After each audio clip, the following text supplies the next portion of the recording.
विश्वानर मुनि की धर्म पत्नी भगवान की भक्त थी। शिव जी की आराधना करना, भगवान शंकर की भक्ति करना।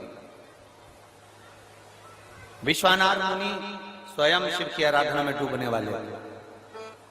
इनका एक नियम बड़ा पक्का था, प्रतिदिन शिवलिंग का निर्माण करना, पूजन करना, विसर्जन करना।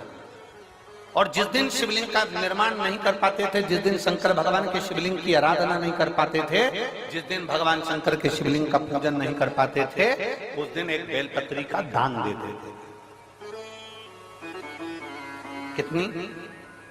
कितनी बेलपत्री? एक। शिव पुराण पढ़ी है आप लोगों ने? हमारी बात पे भरोसा मत करना, बिल्कुल भी। सीवर वाले महाराज पे बिल्कुल भरोसा मत करो, रत्ती भर भी। गीता प्रेस गोरखपुर की शिव पुराण खरीद के लाओ, उसको पढ़ो। सीवर वाला महाराज झूठ तो नहीं बोल रहा है, पढ़ो। कुमार खंड निकालो, उमा खंड निकालो, शिव महापुराण का कुमार खंड, उमा खंड निकाल कर पढ़ो, जिसके अंतर्गत लिखा हुआ है एक बेलपत्री का दान किसके बराबर होता है? तो कहा 1.25 मन सोने के सिंहासन पर शालिग्राम जी की मूर्ति को बिठाकर सोने का श्रृंगार कर कर किसी ब्राह्मण को दान दिया जाता है, उससे 1000 गुना दान बड़ा एक बेलपत्री का दान के बराबर। हम पर भरोसा मत करना, कई सीवर वाला महाराज झूठ तो नहीं बोल दिया, इसलिए शिव पुराण उठाकर पढ़ो। गीता प्रेस गोरखपुर की शिव पुराण को लाओ, पढ़ो और अध्ययन करो। अध्ययन करने पर तुम्हें मिलेगा कि शालिग्राम भगवान की शिला को सोने के सिंहासन पर बिठाकर, सोने और हीरे से सजाकर जो दान करने का पुण्य मिलता है, वो पुण्य केवल एक बेलपत्री के दान से मिल जाता है। केवल एक बेलपत्री में वो बल होता है। और अच्छे से समझ लें,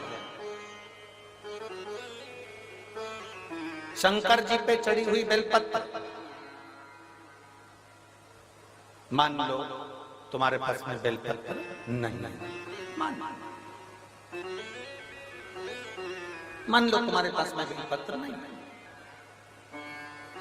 अब तुम्हारे पास बेलपत्र नहीं है, शिव जी के मंदिर में गई हो, शंकर के शिवालय में गई हो, देवाधिदेव महादेव के शिवालय में पहुंची हो, शिवालय में शंकर के शिवलिंग पर जो बेलपत्र चढ़ी होती है, उस बेलपत्र को उठाकर पानी से धोकर वापिस चढ़ा देने का फल क्या होता है, वो भी शिव महापुराण में जरूर पढ़िए।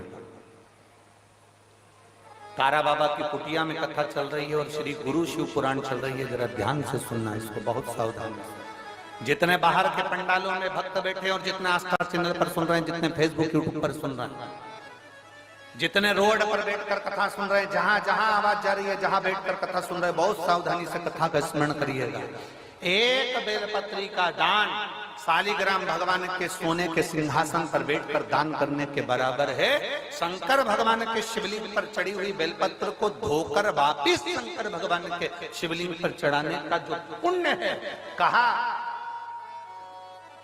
भारत की भूमि पर 26,000 जो पवित्र नदियां बनी हैं, उन नदियों में आप स्नान कर कर आएंगे और चारों धामों का दर्शन, 12 ज्योतिर्लिंग का दर्शन, आप सारी सप्तपुरियों का दर्शन कर कर आएंगे। उसका जो पुण्य फल होगा, एक बेलपत्री को शंकर पर से उठाकर मिलाकर वापिस शंकर को चढ़ाने का ये फल हमें तुरंत प्राप्त हो जाता है। केवल एक बेलपत्री को उठाकर धोकर चढ़ा देंगे, ये फल प्राप्त होगा।